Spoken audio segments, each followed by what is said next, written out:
Live from the Ken and Valerie Baker studio at WHYY, this is Studio 2. On Tuesday, September 16th, welcome, friends, to the show. I am Cherry Gregg. And I'm Avi Wolfman Arendt. Today is one of those shows where some of you out there will hear the topic and you'll say, this has nothing to do with me. But I want you to stick with it because I think there is something universal in this show today. So the topic is AI in higher education, specifically in the classroom. There is a movement now for professors to teach in ways or to administer exams in ways that make it so students cannot access AI and generative AI, for instance, ChatGPT, Claude, etc. This is to prevent cheating. It is to make sure that they're not exporting learning to a machine. But I think the larger question it brings up, Cherry, that I was contemplating as I prepare for this show is really this whole conversation around AI focuses us on this idea of what is learning. Yeah. So is learning reproducing knowledge for an exam? Is it something deeper than that? Can you export certain parts of learning to a machine and still develop the skills that you need to succeed in the 21st century and beyond? So I've been thinking about that a lot as I prepare for this show. I'm very excited to have our guest on who thinks about this stuff all the time for NYU. And we're asking you the following questions this hour. How do you think AI is changing higher education? What pros or cons do you see? Give us a call, 888-477-9499. Email studio2@whyy.org if you're on YouTube or Facebook.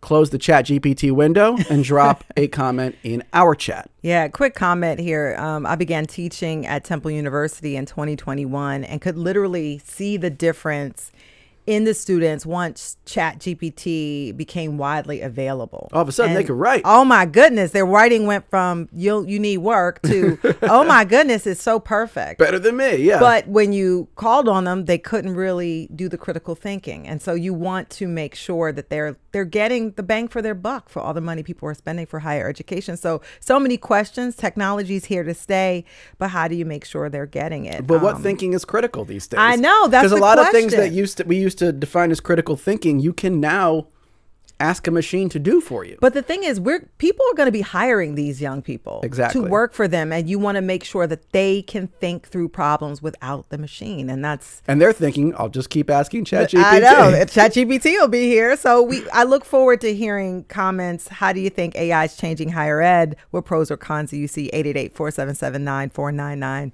The email is studio2@whyy.org. Trio of local news stories. Cherry, start us off. Okay. The Phillies just clinched their second consecutive NL East championship Monday night. Yay. The big win came when they beat down the LA Dodgers 6-5 in 10 innings. And if you're watching on YouTube, you got a little bit of flash of some shirtless folks cheering. The shirtless folks were the Phillies. The Phillies, by the way. In the clubhouse after the game. It's not random shirtless people. Sorry, yes, Phillies cheering. And if you watch the game, it was played on West Coast time. Very dramatic, a lot of back and forth. And this would mark their seventh win, the Phillies' seventh win in 8 days. And the Phillies are the first team to clinch their division championship. For a non-sports fan like me to be talking about this, you know it's a pretty big deal, right? And it is because it's the second year in a row that the Phillies clinched the NL East title and the fourth consecutive season that they are in the playoffs. And this is very reminiscent of the Phillies that existed when I moved to the city of Philadelphia back in 2008. They were in the middle of a multi-year run. They won the World Series in 2008, which was, I remember, smashed pumpkins on my porch when I came back. I know, because of the celebrations, because of the Phillies. They were celebrating. It was your pumpkin and someone came up and smashed it? Yeah, during the celebrations. I know. Things get wild. It got wild. So could they do it again? Who knows? A lot has happened during the season for them to get here.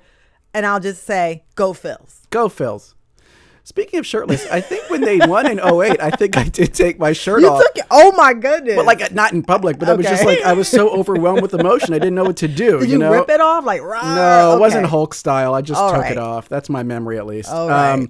So I would just say real quick for folks who haven't been paying attention, you got to lock in on the postseason. It's coming up. Cherry mentioned that the Phillies have been on this run now for a few years. And I think what's interesting or notable about this upcoming playoff run is that we're closer to the end of this thing than the beginning at this point. This team has been together for a while. A lot of the key players are above 30, which in athletics terms means they're almost ancient. Oh. And so this could be maybe next year, maybe this year, but we might not have a lot more with this group. So enjoy it. It's a lot of the same faces that you're familiar with. And, hopefully this is the time they get it done and go all the way, Cherry. Yeah. And Fingers crossed. I will smash a pumpkin on your behalf if they win it. Go Go Phils. Story number 2. And this is an interesting one from the Inquirer about Temple's decision to end a program that allowed Chinese students to pursue advanced degrees at the North Philadelphia school. This is not a large program, only about 30 students. But what's interesting here is why Temple is phasing it out. In July, the school received a letter from a House of Representatives special committee claiming that this program was really a Trojan horse of sorts for the Chinese Communist Party, a way to steal technologies, feed Chinese military and tech ambitions, etc. Of course, there's a lot of tension right now around Chinese students at American universities. Trump has made some conflicting remarks on this topic, but there's certainly some in the highest reaches of government who want to limit or altogether eliminate Chinese students studying at American universities. Again, this is just one small program at Temple, but it speaks to this larger ongoing debate about how open American universities should be to foreign students, specifically Chinese students. Yeah, and I think you're right. I mean, and the thing is, a lot of universities count on these international students. I mean, I think, President Trump said 600,000 students came from China to America at a certain point, we have a large number, hundreds of thousands of foreign students in American universities, and many of them pay full tuition. And so, most American students get some kind of financial aid package. And so you kind of need these students. But you're right. It is a sign of the times. And I hope I didn't fudge those numbers there. Probably a little bit. I believe it's about 275,000 students from China. I don't know what the total number is from all countries. I think India has the largest cohort, and China is number 2 in terms of That's students. a lot of students. Obviously, those are both very large countries, so that skews it. But I know, look, for a long time, I think many people viewed this mostly in positive terms, right? The fact that countries all over the world sent their best and brightest to America, specifically for like postgraduate degrees, was thought of as a commentary on the strength of the American higher education system, the very system we'll be talking about today. And you would hope you would keep some of those students here. Totally. And they would keep that knowledge at American corporations or even start businesses And we're here. seeing that mentality start to shift, Yeah. where it's seen as a perceived weakness as opposed to a perceived strength. So it's going to be interesting to see how this all develops over the next few years. Yeah, we'll be watching. And third story. So a mall in South Jersey tried to charge customers to park in, quote, premium spaces near the mall door. But patrons, they got big mad. So the mall ended that money-making effort. Deptford Mall is the mall. They quietly rolled out the premier parking program where customers could use a QR code to go to a website. They'd enter their license plate number and they could pay $10 for one of the spaces near the entrance. And patrons, they all found out during the back-to-school rush, and word spread fast. Folks were seething. How dare they? They called it a mall money grab, and customers took to social media. They started complaining, and they started parking far away from the door and threatening to shop online. Wait, sorry, I got a mall money grab? Yeah. Do they know what a mall is? I know, but this is the whole thing's a money grab. And they were really mad about this $10. The mall trying to grab your money? What? But what was so funny is that the mall caved pretty quickly. Yeah. And these were only 50 spaces out of thousands of spaces around the mall, but this really ticked people off. I'm not surprised. Fox 29 did a story about it, and the comments there were hundreds and hundreds of comments. I mean, people were like, this would make sense for King of Prussia or Cherry Hill, but Deptford Mall, they obviously think very highly of themselves to be charging people $10. I don't know the difference between these malls, so I don't know what that means. But people were upset. And I mean, like, you know, we talked about malls and how they're fighting for survival, right? And you can't charge people $10 for spaces. They're not having it. This is a classic case of you got to know how to pick your battles. And you do not get between Americans and mall parking. I know that. The whole premise of American society is that you should never be required to use your legs to complete a task. And if you're asked to use your legs to complete a task, it should be as little as possible. So making me walk further to get to the mall, that's a non-starter. I could have told them that. They needed to have me in the idea meeting for this one. And the veterans parking, the handicap parking, the expectant mom parking, all still free. Yeah. But in order to be close to the door, you have to pay $10. It was a surcharge for convenience, but you can't do that with mall parking. People are nuts about mall parking. Yeah, don't play with the mall parking. Do not play with the mall parking. They will protest.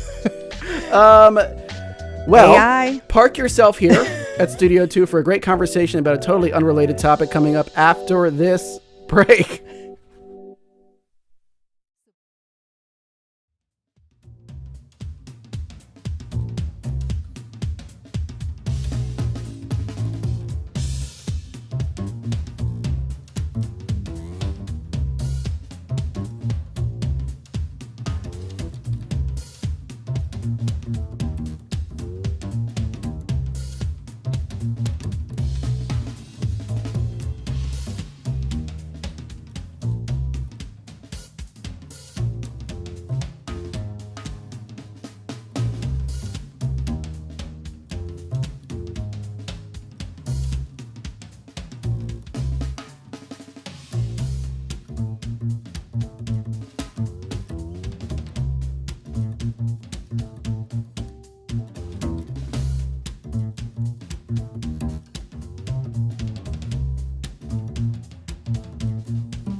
And welcome back, everybody, to Studio 2 on WHYY. I'm Avi Wolfman-Arendt. And I'm Cherry Gregg. Today, we're diving into one of the most talked about shifts in higher education, the rise of artificial intelligence in the classroom. From chatbots helping students with writing assignments to professors using AI to make lesson plans, the technology is here and it is evolving fast. But with that evolution comes real questions. Are students using AI tools to learn or to cut corners? How are professors adapting? And what does all of this mean for academic integrity, creativity, and the future of teaching? Our guest, Clay Shirky, spends a lot of his time pondering these very issues. He's the Vice Provost for AI and Technology in Education at New York University. Clay, welcome to Studio 2. Thank you, Abby. Nice to be here. Thank you for inviting me. Yes, and for all of you listening at home, on the road, and elsewhere, our question of the day is this: how do you think AI is changing higher education? And what pros or cons do you see? The number is 888-477-9499. The email is studio2@whyy.org. And if you're watching on YouTube or Facebook, please share this video with a friend and then leave your comments in the chat. Clay, one of the things that makes you such an interesting thinker on this topic is the fact that you think about it a lot. Mm-hmm. But the other is that you're totally not a Luddite by nature. Like, you're an early adopter of the internet, and you were kind of in on this idea of integrating AI into the classroom more until it seems pretty recently. So what changed over the last year or so in your thinking that made you think, hey, maybe we got this thing wrong? Yeah, well, I think, Avi, that's exactly the arc I've been through, and I've been through it with my colleagues. I wish I could say I thought about it really hard and I changed my mind because I had sort of internalized everything I needed to know. But really, another faculty member just came to me and said, look, we've tried the thing you've been recommending, right? We have tried to talk with our students about the risk of learning loss, about why not to use these tools if you want to get the most out of this class. It resonates with some students, but it does not resonate with enough students to make the classroom manageable. And I was on a kind of listening tour at NYU last fall, and Well, we just lost Clay there. So we're going to read a few comments, bring in some callers, and we'll try to get Clay's connection back. Of course, a technology show, right? That's when we lose the connection. He might be back. Let's if we could bring in Deborah from Cape May on line 1, Al, if we could. And Deborah, you are going to give us your thoughts as we reconnect with Clay Shirky. Okie doke. So my partner, he's a professor at university, and he teaches online, and part of the curriculum on Canvas is that every week the students have to do a discussion question, and he was finding that people they don't even know how to think for themselves anymore. They were going to AI. So what he did was he made a video as part of the opening of the class and had the students take a pledge that they would not use AI. And it's working, but prior to that, almost every kid was referring to AI when it was a discussion question. It wasn't a quiz, wasn't a test. It was, what do you think about this? Deborah, can I ask you real quick? How does he know they're not using AI? Well, he has to check, but they've taken a pledge. They have to put part of the email in their discussion question to say that they agree not to use it. Now he has to, sometimes he can tell actually if ideas are their own. It's philosophy, so it's very specific about what they're thinking or not thinking.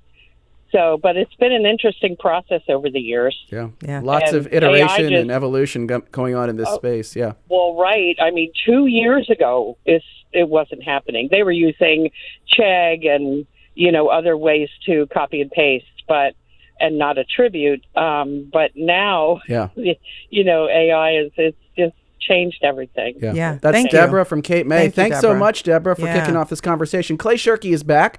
And so, Clay, we were talking about your evolution. So just to recap for folks, you had endorsed this idea of let's talk with the students about how to use AI responsibly. Let's integrate it into the classroom. Let's not shun it. And I'm not saying you're a shunner now, but you have really evolved on this issue. So again, walk us through why you changed your mind. So we had recommended to all of our faculty, speak directly with your students about learning loss, talk about the ways that the tools can offload the important part of the experience on an assignment, right? If you produce written work without looks like we lost any of the thinking, you haven't gotten out of the assignment what the professor meant you to get. We tried that. We had a bunch of different faculty who, in one way or another, were going after that strategy. Yeah, and they said it didn't work well enough to support a whole classroom. There were always enough students who, even when asked not to do it, I wish I was as optimistic as Debbie, who was just on the line. Yeah, even students asked pretty directly not to use it would still use it and basically not acknowledge it.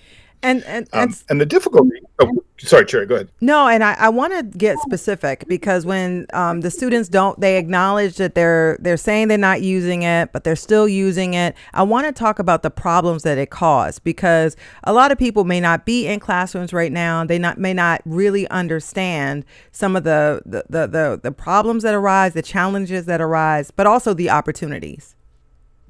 Yeah. Well, the thing you said about your time at Temple, about seeing the writing quality increase, but students not actually having internalized what they needed to do in order to produce that writing, that's the set of trade-offs. If students were to say, generate an essay and generate it 3 different ways, compare the versions, understand why one was better than another. That's the kind of use of AI where you get something out of it as a learning exercise. But if you just use it to replace the old work of writing the essay, then it's nearly pure learning loss. One of the things to understand about classrooms is we're not factories, right? The output of a history class is not supposed to be history papers. It's supposed to be historians. And if the students don't have the experience anymore of doing the work, the class is underperforming. I want to get into how you ensure they do the work. So how you shift some of your teaching methods, your assignment methods. But before we get there, I want to read this comment from Craig. Craig says, I encourage my students at Drexel and Montgomery County Community College to use ChatGPT when they write their essays. I don't allow them to simply drop AI-generated text into an essay without rewriting it in their own words.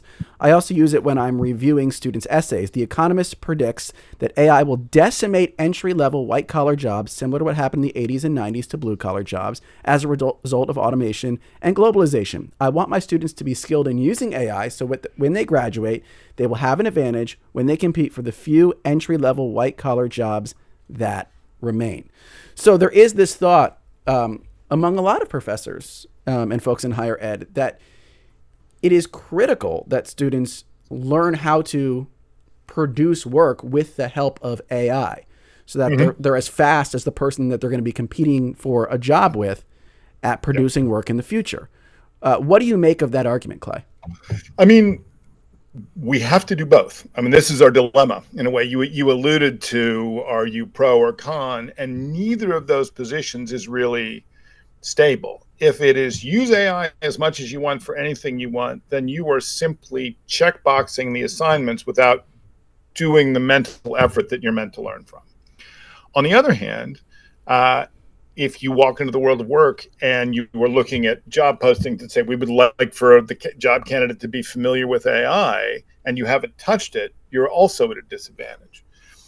And it's funny, when you go to employers and you ask them in the short term what they want, they'll tick off a list of skills. But if you ask them what they want their employees to be able to do sort of in a large scale, they always say good communicators, problem solvers, collaborators. It's the kinds of things that AI doesn't replace. And so this isn't a substitution. This is a realignment. We are rethinking how higher education relates both to the students inside the university and outside. We have to teach them how to use the tools, but we can't afford for them to just use the tools as a shortcut to not learning from the experience. And that's what makes it the hard problem, is there isn't a stable AI is good or AI is bad. AI is a realignment, and we have to figure out how to manage that. Yeah. By the way, I want to invite you, our listeners, to chime in. The question is, how do you think AI is changing higher education? What pros or cons do you see? The number is 888-477-9499. The email is studio2@whyy.org. And if you're watching on YouTube or Facebook, keep those comments coming in the chat. And so, Clay, I want to ask you to sort of give us the range, because the way young people learned in class just 3 or 4 years ago is totally different now. And so if we're trying to figure out where that line is, I want you to walk us back like to 2000, before the pandemic, because 2021 was kind of crazy, but how, you as a professor would teach and how young people would ingest that information versus once you bring in AI, professors are sort of scrambling now to try to figure out, like, how do I make sure that they still understand and learn the information when they're outsourcing a lot? So tell us, like, I'm trying to get at what the change is and how professors have to evolve. So the big change is that the student output is no longer a guarantee of the student experience, right? In 2019, if you'd asked me to give you some written work and I'd given it to you, and you'd run it through a plagiarism checker, I hadn't copied it from someplace else, you could be sure that I had done that writing, right? In a way, the assignment was a kind of token of the experience I'd had. I'd had to organize my thoughts. I'd had to think about how to express them. I'd had to, put it into some kind of readable form. Starting at the end of 2022, the existence of a well-written paragraph is no longer proof of human effort or thought. So true. No, seriously, that's so the change. True. Yeah. And once you realize that's the change, you have to shift your assessment strategies, Cherry, not just your assignment strategies. In fact, one of the things I've been saying to faculty here, and when I speak in public to faculty there, is we can't get out of this by just redesigning our assignments. We also have to redesign our assessments. And that means, learning is a change in long-term memory. That's what we do in the classroom. We change people's memories in the direction of whatever we're trying to get them to learn or internalize. And that means checking more directly with them, right? I'm going to have a conversation with you. There's going to be an in-class discussion. You're going to give a presentation. You're going to come to office hours. I have a blue book exam. All of these things point towards a more direct assessment of what the student has gotten out of the assignment and not treating the assignment itself as proof of the experience. I need to know what's in your brain.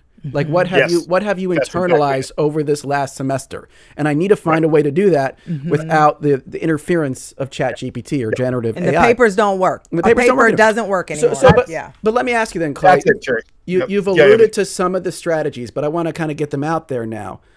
Because Karen from Newark, Delaware says, how do we ensure that students who do not use AI are not measured against students who do? So let's talk about assessment and instruction strategies that you feel are close to AI proof, and also how much we should use them. And it's funny. I think you describe a lot of these as almost medieval strategies.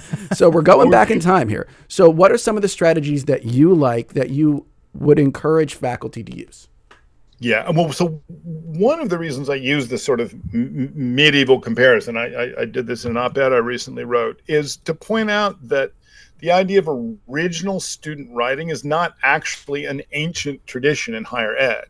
Reading has always been a big deal, but writing much less so. Writing is a relatively recent expectation, especially of undergraduate students. Writing was often to copy down notes, but not to produce your own original work. So returning to that means understanding that if you're going to try to get back at what's in the student's head, like I want to understand what you've learned and I can't treat the paper as a proxy for that anymore, then assignments can actually be relatively agnostic about whether the student uses AI or not. If the assessment is, at the end of this process, I'm going to talk to you. So if it's helpful for you to do the research, I'm going to say, give me a comparison of Central American countries' economies in the 21st century. You can absolutely go to Perplexity or Gemini or one of the search tools and say, give me all this data, and you can give me a paper with all this data. It doesn't guarantee that you've learned it. A student who does that manually is much likelier to have learned something about those economies. In the end, if I say, I'm going to talk to you and figure out from you, or I'm going to give a blue book assignment to you and figure out from you what you now know about Central America, it kind of doesn't matter if the student uses AI or not. And that opens the door to a bunch of the strategies, like Avi, you said, where it's not punishing the students who didn't use AI, because the test isn't how much material could you produce, how quickly. That's factory thinking. It's, did you have the experience of thinking about Central America in the 21st century in the way that this class is about? And if we shift our assessment strategies, there's less pressure on our assignment strategies. I will refer back, I think, to the original caller who said, my partner knows when people are using AI. I hear that a lot, and it confuses two different ideas. One is, if I think a student is using AI, they are. The things I identify as AI, I'm correct about. The second problem is, it absolutely is not the case that if I don't think a student is using AI, they're not. And in fact, studies of the AI detection tools say that any attempt to detect the tools are relatively easily defeated by even minor editing. So you can be 100% accurate in your own guesses about which student assignments do use AI, but miss the more sophisticated students who are using AI, but then editing it lightly or adding synonyms or misspellings or what have you. Can I ask you real quick though, Clay, just as a follow-up? A lot of the strategies I have seen rely on oral examination and conversation. And I think the fear would be if we over-index on that, then we will not teach students how to write. we will not get to evaluate their actual writing, because they're not just learning material in college, they're also learning how to express themselves with the written word. How do you solve for that? Well, so the huge question here is, how valuable is writing in a world where it can be produced by the yard? Yeah. That is exactly where I was going next. Do they even need to know how to write? So the academic essay is a very odd form. It is famously unlike a memo to your boss. It is unlike a pitch deck in Silicon Valley. It is its own particular thing. We have been satisfied for decades that the academic essay exercises the kind of thinking we want the students to do in class. But it's not like somebody who's hiring for a consumer package goods company and looking at college graduates ask themselves, can this person write a 1,200 word essay on the Crimean War? Like, it's just not, those things don't line up. Just produce the writing. I don't care how you produce it. If we can produce good memos, PowerPoints, pitch decks, analyses, whatever, the kind of writing that people need, with an aid, essentially with GPS for writing, as it were, it is an open question how much the practical skill of writing, separate from the skill of learning, is actually still going to be in play in 10 years. I don't have a great prediction of that, except to say that's under more pressure now than it's been at any time in my lifetime. Yeah, I'm going to read this comment. Citizen Dave on YouTube says it has to be integrated, talking about AI, because it's the future. Law schools are even including it in their curriculum. Get on board, Dave says, or get left behind. I want to bring in a caller. We have Donna from Philadelphia on the line. Donna, you're on Studio 2. What's your question or comment? Hi, thank you for taking my call. I have a comment, I guess, generally about AI. I teach in higher ed, and I've also presented on this subject a bit at pedagogical conferences. And I think my main thing is, but my favorite slide to show when I'm presenting is the ostrich with the head in the sand. This is something that's not going away. So we can't just be like, hey, you can't use it. We need to teach our students how to use it as a tool and not a crutch. There's a lot of negative aspects to the use of AI, but there's also a lot of positive potentials. We've all had our students research things and joke about the first 5 things that show up on Google. This does actually allow for deeper research if students learn how to use it correctly or are taught how to use it correctly. It's also can make an amazing difference for students with learning differences like dyslexia and ADHD. Yeah. Great comment. Thank you so much, Donna from Philadelphia. I have a couple questions because I was just thinking about like how in classrooms, you talked about assessment. When I was in law school, one of the things we did was Socratic method. You get called on, you had to prove that you did the reading, and they only gave you 2 exams. You got a midterm and a final. There were no papers, and that was what you were assessed on. And it was like, that was it. And I'm wondering if those types of methods sort of work, because you're forced to have those type of critical thinking. And that's a very old school way of doing things. But I wonder your thoughts on that, Clay, and whether there are other old school methods that get rid of the papers. I mean, I hated writing those 30-page papers, and so you wonder, Really? I hated it. I never want to write another one. And so I asked you, Clay, like, what are some of those old school methods? You kind of started to list them off that could be brought back in, since writing is no longer a necessity, that could really test a student's knowledge, their critical thinking skills, and their understanding of the information. Yeah. Well, I think, Cherry, exactly this, that if you are asking a student, what do you know as a result of doing this reading or doing this assignment? That's the kind of core principle here, which is you want to know what's in the students' heads, as Avi said. Yeah. The Socratic dialogue is a famous method. There's cold calling in general. You can have student dialogues. You can have students debate one another in class. I think one of the big surprises is that once people start talking, it becomes pretty clear pretty quickly who knows what they're talking about and who doesn't.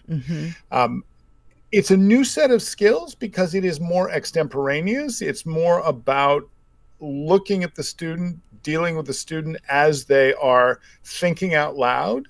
So you're not expecting the most polished answer. You're not expecting the most caveated answer, but you're expecting the student to be able to work with the base of knowledge. I think, like in your law school example, you're expecting the student to be able to work with a base of knowledge that they understand.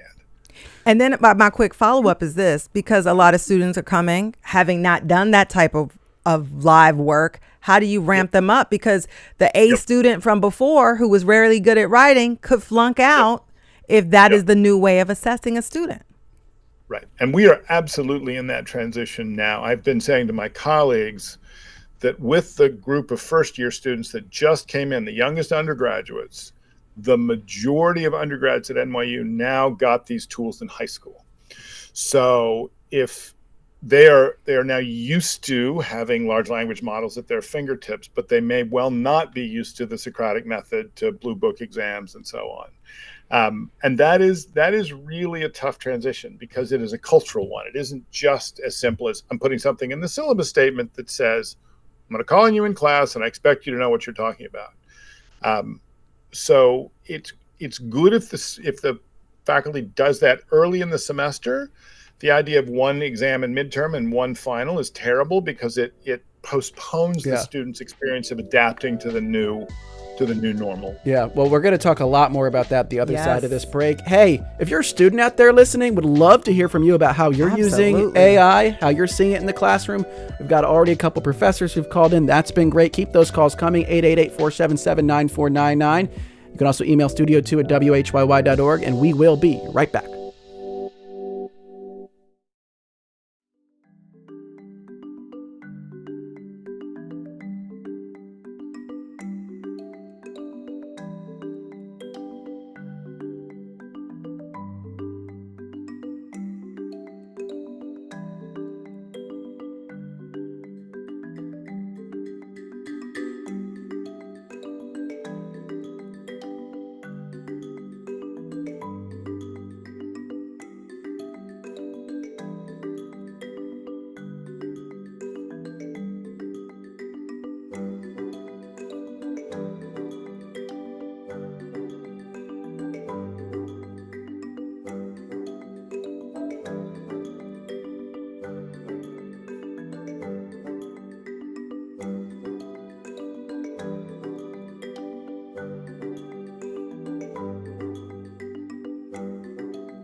And welcome back to Studio 2 on WHYY. I'm Avi Wolfman-Arent. And I'm Cherry Gregg. We have been talking about how AI is changing education and how colleges and universities are tackling it in the classroom. Some professors are bringing back blue book exams. Others are using oral exams to ensure students are doing the work themselves and not outsourcing it to chatbots. Our question of the day for you, our listeners, is this: how do you think AI is changing higher education? What pros or cons do you see? The number is 888-477-9499. The email is studio2@whyy.org. And if you're watching on YouTube or Facebook, keep those comments coming in the chat. Let me reintroduce our guest this hour. Clay Shirky is the Vice Provost for AI and Technology in Education at New York University. Of course, we've been taking your calls and comments. Keep them coming. Let me read this comment from Dan in South Philly. It's long, but it's interesting. I think a lot of entry-level jobs are kind of crappy.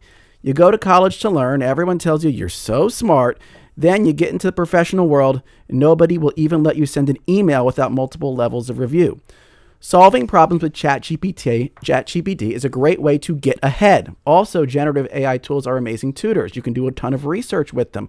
Colleges should take this into account. They should assume students can learn much faster and adjust accordingly. This brings me back to something we were talking about earlier, Clay, which is the value of writing. And you said it's an open question now about the value of writing.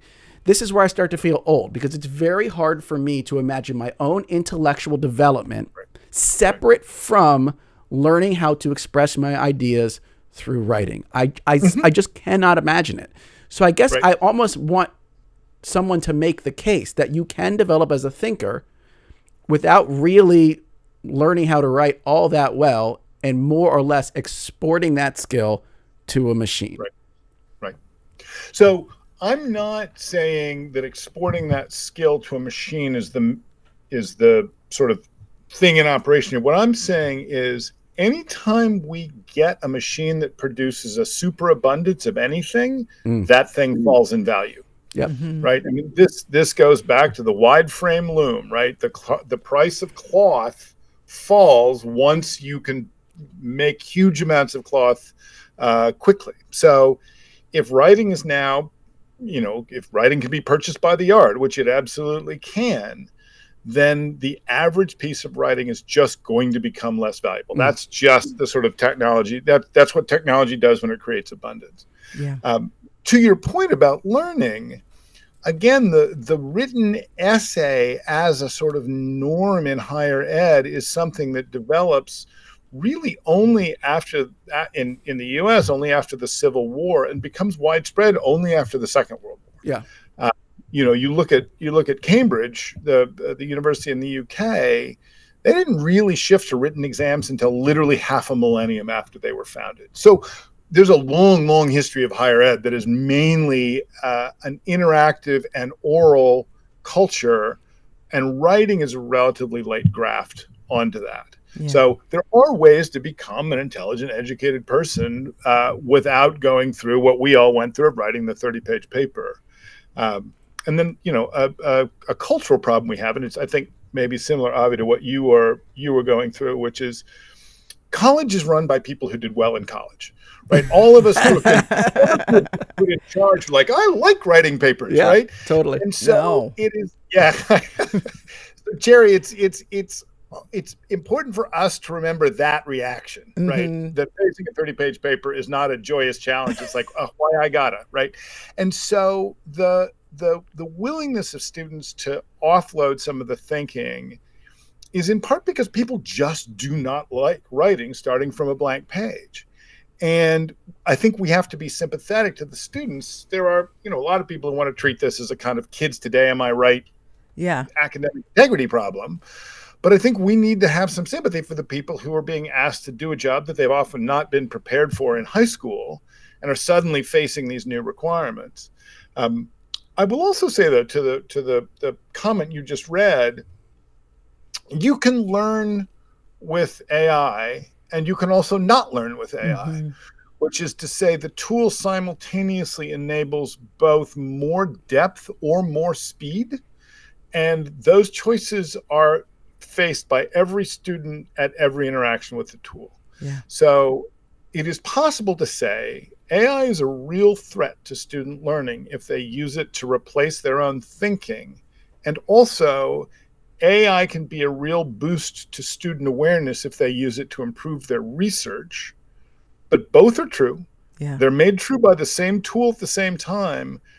And faculty can forbid but not prevent certain kinds of uses. Yeah. So that's the adaptive dilemma we're in. Yeah. I want to bring in another caller because I think this caller will talk about what I want to go back to, is which is how to prepare students for this transition of new assessments. And we have Kate from Philadelphia on the line. Kate, you're on Studio 2. What's your question or comment? Yes, I am. Hi, Terry. Such a pleasure. Sorry, I had to pull over to speak. Yes, actually, the previous speaker actually made a really good point that it can be, and that's what I was trying to say, that, it can be an amazing tool for research, but I think one of the tremendous detriments to learning is that as we learn, we develop confidence to basically switch from the school world to the real world. And that is the most difficult part, because we need to feel confident and we need to feel like we can take the world on. But if all we're used to is getting kind of ready-made answers and we don't know why the answer is what it is, but we use it anyway, it actually takes away our ability for critical thinking. It takes away our ability to defend our thoughts. We become kind of we believe that we're right because that's the answer we get, but we can't prove why we're right. Yeah. And especially in the current, I guess, because of the administration, because of everything that's been going on for a couple of years now, students are more and more insecure. There is more and more neuroses. People have anxieties, and a large part of it, however we learn, it's also how we develop as humans and how we develop as adults. Yeah, thank you. That's Kate. Thanks, Kate. Thanks. That's Kate from Philadelphia. And I think Kate makes some really good points there. You can use this technology. It gives you an answer. The answer may be right, but if you don't know how they got that answer, do you really know the information? Right. And so how do you sort of transition students? Because we're at a place where we realize that ChatGPT can be crippling our students' critical thinking skills. We've gotten reports that students do not read entire books anymore, and they're outsourcing their writing, which, as Avi pointed out, is a critical step in critical thinking. So how do you transition them to a place where they can confidently speak? Because a lot of students, they don't want to raise their hand. They're not facile with the information. So how do you sort of, as a professor, if you're talking to a teacher, if you're talking to a young person, how do you transition them from this reliance on technology to a person who can critically think and express themselves and really can show that they understand and the information? Well, so a lot of it is speaking to them, Cherry, the way you just framed the question, right? Which is, instead of saying, I'm just going to expect them to pick up from the assignment that this is what I want them to do, to say to students, look, these tools have real downsides. And even as you're going to be using them, you should know what the risks are. To me, the most important thing that Kate just said in that phone call was the risk that we think our ideas are good because we like to think highly of ourselves. And these tools have the terrible effect of flattering us. And this was really one of the fateful decisions when they were designing the early versions of these tools. They did something called reinforcement learning with human feedback. Basically, here's a bunch of different answers. Which one do you like best? And the tool kind of optimizes for one answer or the other. But of course, the kinds of answers we like are the answers that tell us we're brilliant. Oh, that's such a good idea. It's such an incisive comment. So few people would say that. And anytime you interact with these tools, it's like you're being buttered up every time you type in a question. Oh, that's such a smart way to approach this. And that is baked into the tools. One of the reasons people like these tools is that they flatter us when we interact with them. And in a way, I'm more worried about the tendency of the tools to be persuasive because they're flattering than I am about the factual accuracy of the output. Everybody understands that these tools can make facts up, the hallucination problem, the fake citations problem. People are alert to that. The problem isn't solved, but it's a little better. But the much bigger risk, I think, to students is if you're just habitually being told that you're brilliant by a machine that you trust, interaction with other human beings is going to be hugely disappointing because no human being is going to flatter you. No, seriously. All of these reports about the AI boyfriends and the AI girlfriends, these tools don't have any internal complexity that you need to be attended to. They're completely attended to you.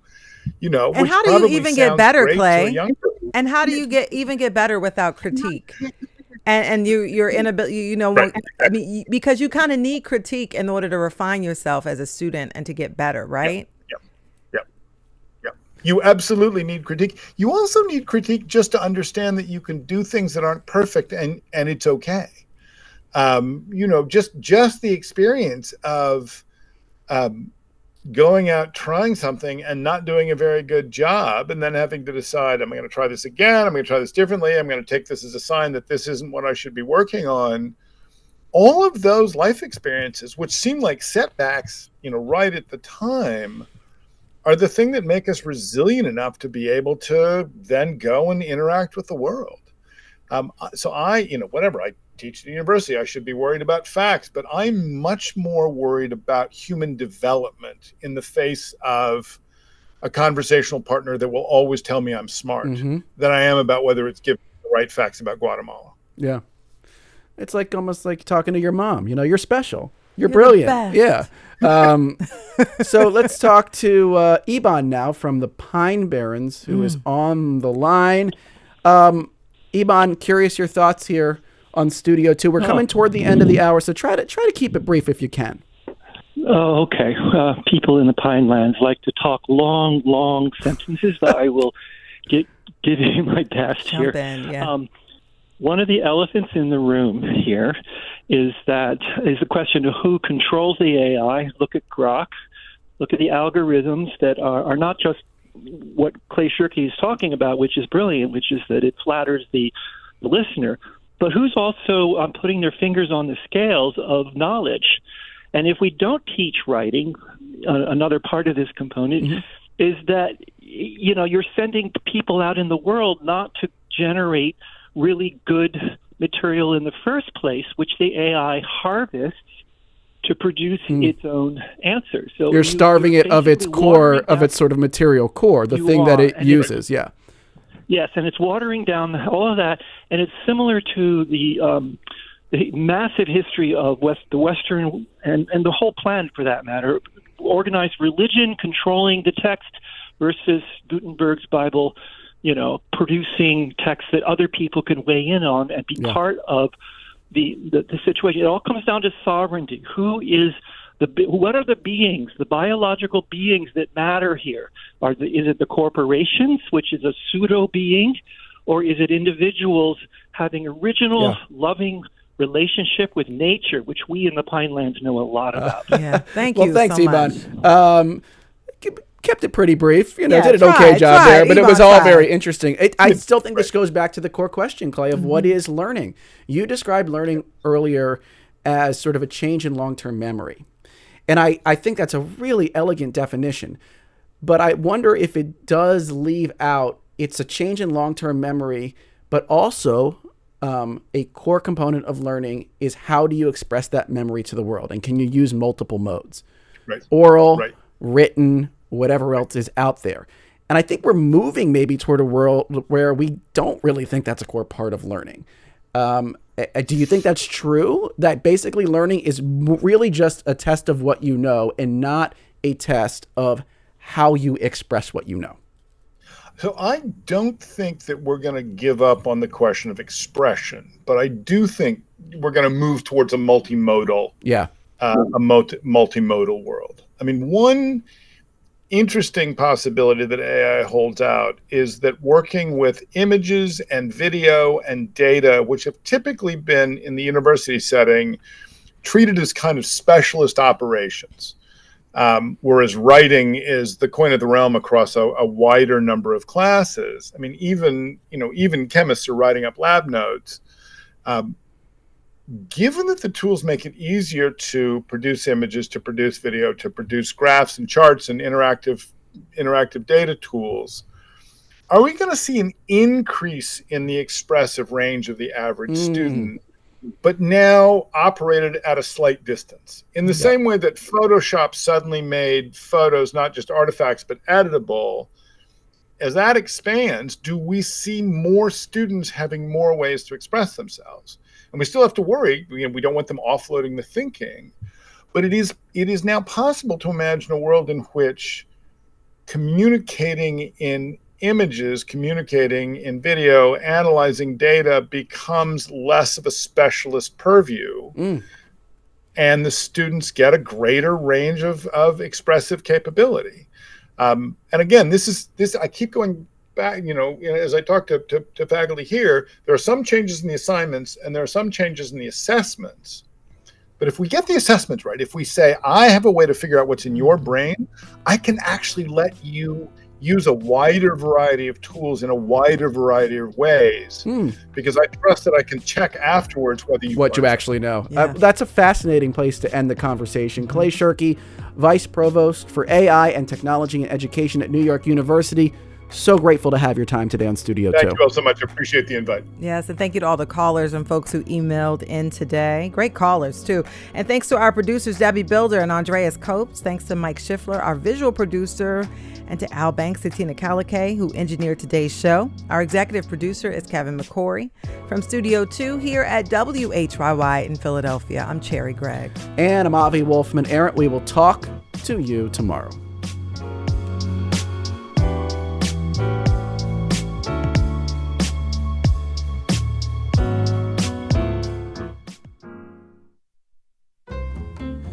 Tomorrow at noon, free speech and cancel culture.